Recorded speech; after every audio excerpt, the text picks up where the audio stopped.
Défense toujours, le ministre de l'économie Bruno Le Maire a proposé à l'Italie d'élargir les négociations concernant les chantiers navals de STX France à une coopération militaire pour bâtir un grand champion de l'industrie navale européenne. La décision d'Emmanuel Macron et de Bruno Le Maire de nationaliser temporairement les chantiers navals STX de Saint-Nazaire a énormément agité la région et tendu les relations franco-italiennes. Mais alors, qu'est-ce que cela change pour les chantiers navals? Écoutons Oksana Bobrovic. Rappelons-nous qu'il y a juste 3 jours, le gouvernement a décidé de nationaliser les chantiers navals STX de Saint-Nazaire. L'objectif affiché était de défendre les intérêts stratégiques de la France.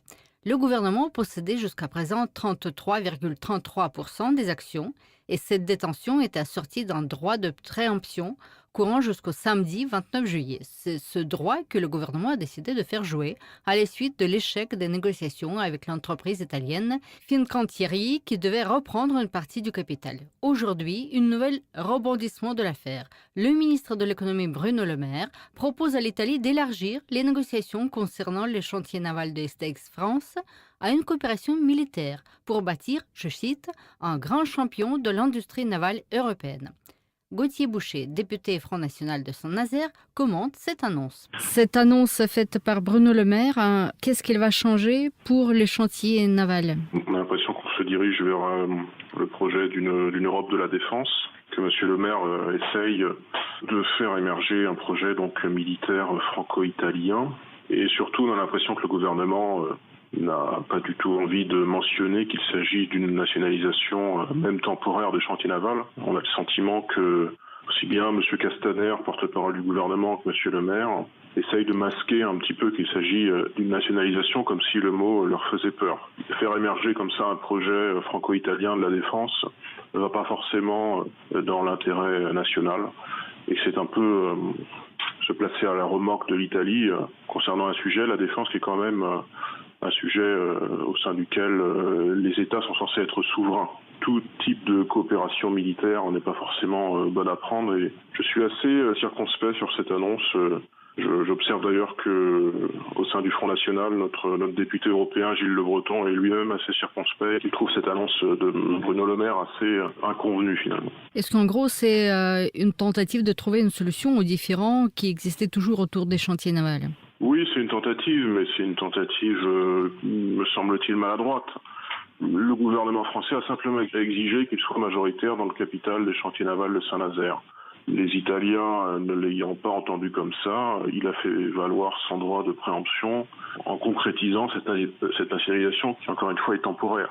Et là, on a l'impression que le gouvernement essaye tout de même de continuer ses arrangements avec l'Italie en faisant émerger ce projet franco-italien de la défense, cette synergie franco-italienne. Je ne pense pas que c'est la bonne solution. Cette initiative était prise pour un peu contrer l'attaque des Chinois sur le marché. Oui, c'est possible.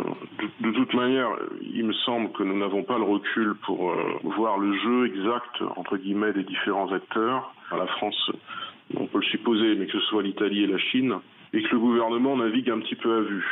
Emmanuel Macron a fait savoir cette nationalisation qui tranchait un petit peu avec sa politique, qui était plutôt une politique de privatisation de nos actifs stratégiques, notamment nos actifs industriels. Mais on se demande si le gouvernement a vraiment une position uniforme sur ce sujet.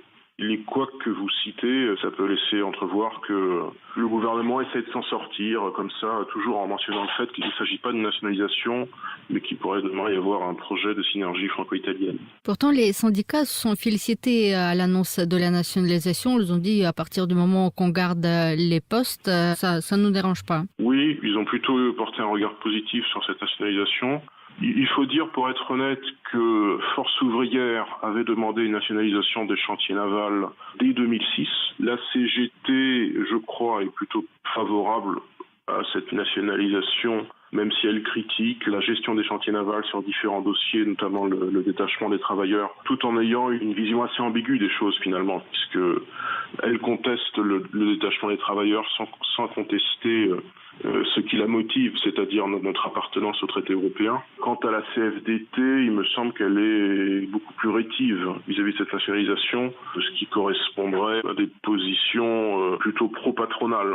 Mais c'est pas normal que les syndicats valorisent l'initiative de cette nationalisation, puisqu'ils étaient plutôt pour depuis plusieurs années, et que finalement la majorité des formations politiques se sont raccrochées sur les positions syndicales, sauf le Front National, puisque le Front National était le premier mouvement politique dès 2013 à proposer cette nationalisation.